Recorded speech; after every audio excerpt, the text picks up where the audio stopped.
लोग जानते हैं महाराजा पौरुष कौन थे? नहीं पता आप लोगों को, लेकिन सिकंदर के बारे में आपको पता होगा। और हमारे देश में एक कहावत चलती है, जो जीता वही बोलो सिकंदर। हर बच्चा इस बात को जानता है, पूरे देश में ये बात कही जाती है, जो जीता वही सिकंदर। मैं आपसे पूछना चाहता हूं कि सिकंदर जीता ही कब था?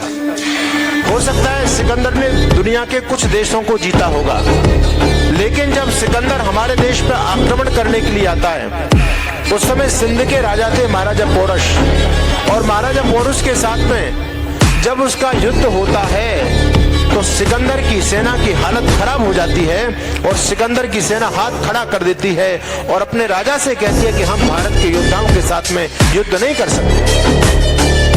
और जब महाराजा पौरुष के साथ में सिकंदर का युद्ध होता है, तो महाराजा पौरुष का एक भाले का चोट लगी थी, भाले का एक आक्रमण किया था महाराजा पौरुष ने, जो सिकंदर के यहाँ पर लगा था। सिकंदर लहूलुहान हो जाता है, घायल हो जाता है, और सेना छोड़ करके भागने लग जाती है युद्ध भूमि को।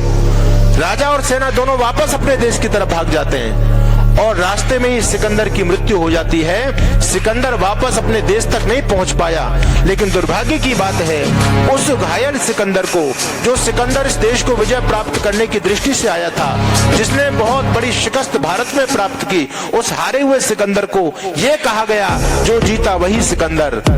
और जिस महाराजा पौरुष के वार से सिकंदर की मृत्यु हुई, उस महाराजा पौरुष का नाम तक मेरे भारत के बच्चे नहीं जानते। कितना बड़ा षड्यंत्र हमारे साथ में किया। क्या